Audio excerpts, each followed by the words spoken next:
요한계시록 네 번째 시간입니다. 오늘 말씀은 요한계시록 2장 12절부터 29절 말씀까지입니다. 12절부터 14절 말씀을 합독하고 요한계시록 2장 12절부터 29절에 있는 두 개 교회를 또 보도록 하겠습니다. 자, 그러면 이 버가모와 두아디라 교회를 볼 건데요. 오늘 이제 2장 12절부터 14절 말씀을 한 목소리 합독하겠습니다. 버가모 교회의 사자에게 편지하라. 좌우에 날선금을 가지신 이가 이르시되 내가 어디에 사는지를 내가 아노니 거기는 사단의 권자가 있는 데라. 내가 내 이름을 굳게 잡아서 내 충성된 증인 안디바가 너희 가운데 곧 사단이 사는 곳에서 죽임을 당할 때에도 나를 믿는 믿음을 저버리지 아니하였도다. 그러나 내게 두어 가지 책망할 것이 있나니 거기 내게 발람의 교훈을 지키는 자들이 있도다. 발람이 발락을 가르쳐 이스라엘 자손 앞에 걸림돌을 놓아 우상의 제물을 먹게 하였고 또 행음하게 하였느니라. 주여. 자, 우리가 지금 계속해서 요한계시록 2장과 3장에 나오는 소아시아의 7교회에 대해서 주님께서 전하셨던 메시지를 보고 있습니다. 그 당시에 너무나 큰 핍박으로 힘들어하는 그 교회에 이 사도 요한이 편지를 보내게 됩니다. 그것도 주님께서 전하신 메시지를 그대로 지금 전달하게 되거든요. 우리가 어제 에베소와 서모나를 보았고요. 오늘 이제 버가모와 두아디아를 보게 될 겁니다. 두 교회 모두 칭찬과 책망을 함께 하셨던 부분들이 있습니다. 먼저 이제 버가모 교회 12절부터 17절인데요. 이 버가모 교회의 사자에게 보내는 메시지에 대한 부분입니다. 그래서 버가모 교회의 사자에게 편지하라. 좌우에 날선금을 가지신 이가 이르시되, 이게 적을 물리치시는 것도 있겠지만은 또 내면에 있는 또 교회를 또 책망하시는 부분도 있겠죠. 그래서 이 말씀의 금입니다. 말씀의 것.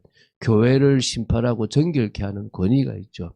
교회에 엉뚱하고 너무 이상한 것들이 들어왔을 때 이 좌우의 날선금으로 그건 틀렸다, 잘못됐다라고 하시기 위한 거죠. 그러니까 교회는요, 세상의 것도 들어온다든지 또 세상과 타협하는 부분들이 있으면 안 돼요. 근데 이게 너무 이걸 하라는 게 아니라 자연스럽지만 절대 못 들어오게 만드는 부분들이 필요하거든요.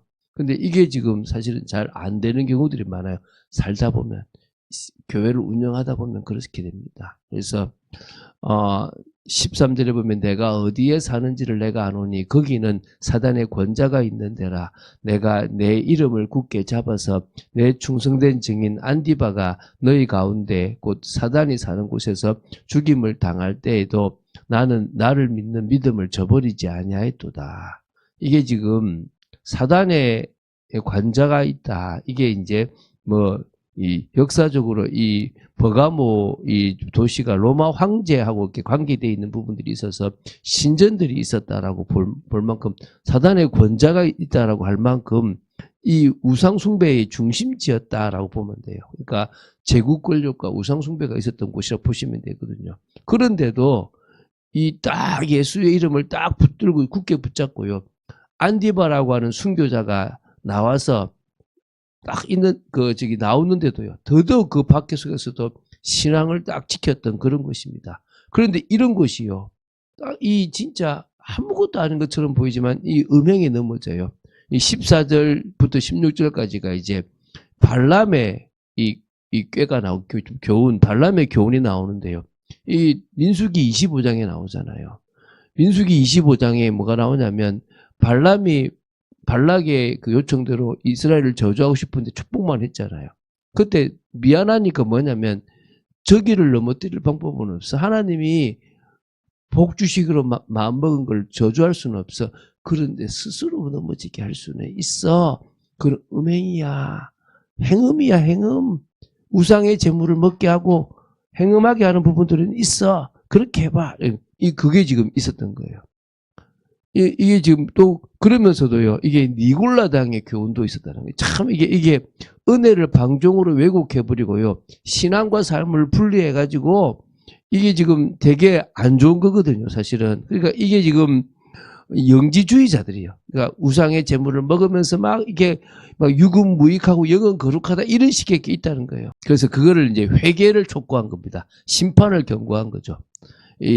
결국은 회개하지 않으면 말씀의 검으로 입의 검으로 그들과 싸우리라. 심판할 것이다 라고 얘기하는 거예요. 그래서 17절에 귀 있는 자는 성령이 교회들에게 하시는 말씀을 들을지어다. 이기는 그에게는 내가 감추었던 만나를 주고 또 흰돌을 줄 터인데 그들 위에 새 이름을 기록한 것이 있나니 받는 자 밖에는 그 이름을 알 사람이 없느니라. 결국은요 성령의 말씀, 이 말씀을 가지고 듣고 정말 돌아서고 진정으로 하나님 앞에 선다면 감추었던 만나를 주겠다. 흰돌을 주겠다라고 얘기해요. 감추었던 만나가 하늘의 양식이고요. 흰돌과 새 이름은 결국은 무죄를 선언하시고 하나님과의 관계를 회복시키고 새 정체성을 주시겠다는 거예요.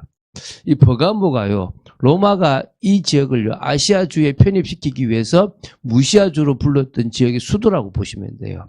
그래서 극심한 우상 숭배가 있어서 주님께서 사단의 권자 위가 있었다라고 할 정도의 곳입니다. 그런데도 정제를 지켰지만요.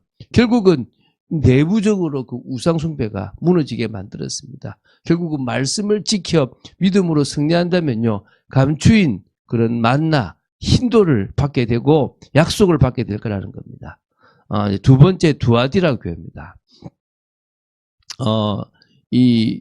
이 두아디라는 18절부터 29절입니다. 두아디라 교회의 사자에게 편지하노라.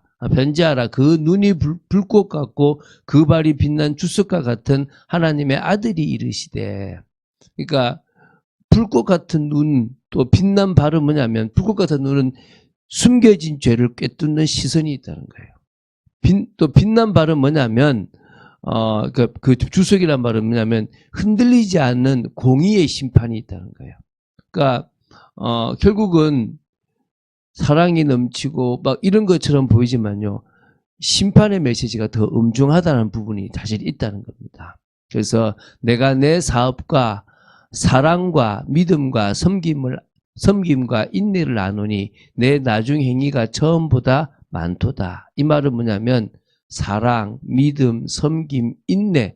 그래서 이게 정말 더 갈수록 처음보다 더 많이 섬기고 더 많이 칭찬 들을 만큼 이상적인 교회의 모습이 있었다는 겁니다. 그러니까 사실 교회가 갈수록 더 헌신하고 사랑을 베풀고 또 믿음을 지키고 섬기고 또 인내하는 부분들이 갈수록 커져야 되는 것은 당연하겠죠. 그죠? 그러나 내게 책망할 것이 있다는 거예요. 자칭 선지자라는 여자 이세벨을 내가 용납함이니 내가 내 종들을 가르쳐 꿰어 행음하게 하고 우상의 재물을 먹게 한다. 앞에도요 발람의 꾀라고 하면서 이렇게 나오잖아요. 여기 지금 이세벨인 거예요. 그러니까 앞에는 한 어떤 지도자 같은 사람이 아주 음행을 집어넣었다 그러면 이제는 여자 한 명의 사역자가요. 이 사람 주도하에서 어떤 일이 벌어집니까? 막 이게 행음하는 일이 벌어진 거예요. 근데 마침 이세벨이잖아요. 이 이세벨은 여러분 알다시피 어디입니까? 아합 왕의 부인이에요. 저 북이스라엘이에요. 그러니까 거짓 예언자, 그러니까 이게 그 사람처럼 그 당시에도 이세벨이라고 하는 사람의 이름이 있다라고 보시면 돼요. 그 사람을 지금 뭡니까? 용납했다는 거예요. 그러니까 결국은요, 자신의 죄를 신앙으로 포장하고 음행과 우상 숭배를 조장했던 그것을요, 이 교회가 용납해요. 받아들인다는 거예요. 또 내가 21절입니다. 그에게 회개할 기회를 주었을 때 자기의 음행을 회개하고자 하지 아니하는도다. 볼지어다 내가 그를 침상에 던질 터이요 또 그와 더불어 간음하는 자들도 만일 그의 행위를 회개하지 아니하면 큰 환난 가운데 던지고 또 내가 사망으로 그의 자녀를 죽이리니 모든 교회가 나는 사람의 뜻과 마음을 살피는 자인 줄 알리라. 내가 너희 각 사람의 행위대로 갚아주리라. 결국은요 심판한다는 거예요. 그렇죠? 여러분 우리가요 교회가 거룩한 기준을 포기하는 순간에 심판받게 돼요. 우리가 하나님 앞에서 다른 삶을 살아야 돼요. 아니 목사님 예수 믿으면 끝나는 거 아닙니까? 예, 예수 믿으면 끝나요. 근데 그 믿음이라는 게 여러분 진짜 유혹이 많은 데서 믿음을 가진 사람은 어떻게 합니까? 유혹을 이기는 거예요. 핍박이 많은 곳에서 믿음 가진 사람은 뭡니까? 그 핍박을 이기는 거예요. 그렇지 않습니까? 그거 그냥 받아들이고, 그래서 우리가 이번 주 메시지에 세상의 염려, 그것 때문에 마음이 둔하여지고, 이것도 결국 우리가 뭡니까? 믿음을 못 지키게 되는 원인이 될 수 있다는 거예요. 방탕함, 술 취함은 없다고 하더라도 세상의 염려 때문에 넘어질 수도 있다는 거예요.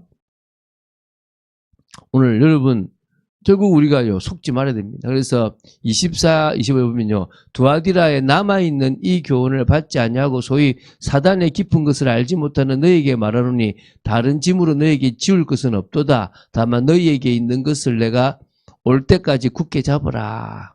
그러니까 다시 말하면 사단의 깊은 것을 거부하고 단순한 복음에 딱 머물러 있는 그들에게 주님 오실 때까지 굳게 잡으라. 우리는 뭡니까? 주님 오실 때까지, 또 우리가 주님 앞에 갈 때까지 믿음을 지키면 되는 겁니다. 그래서 이기는 자와 끝까지 내 일을 지키는 그에게 만국을 다스릴 권세를 주리니 그가 철장을 가지고 그들을 다스려 질그릇 깨뜨리는 것과 같이 하리라. 나도 내 아버지께 받은 것이 그러하니라.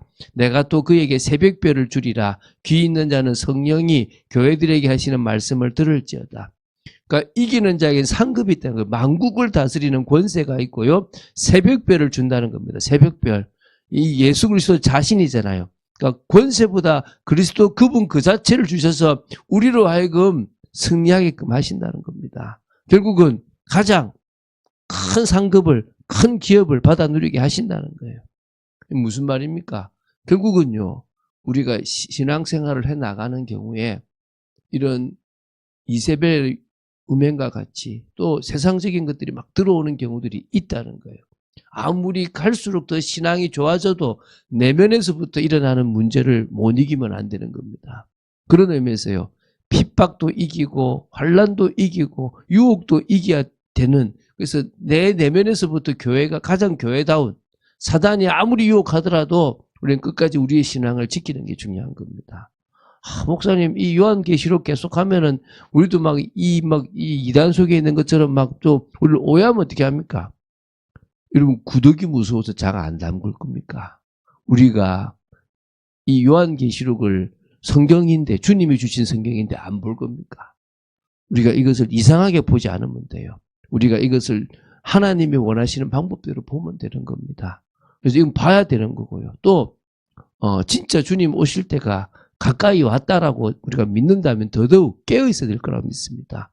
깨어있는 여러분이 돼야 됩니다. 그래서 지금은 진짜 마음에 딱 주는 오직 그리스도가 돼야 됩니다. 다른 것이 있으면 안 됩니다. 여러분, 그런 축복들을 누리게 되기를 주 예수 그리스도님 축원드립니다.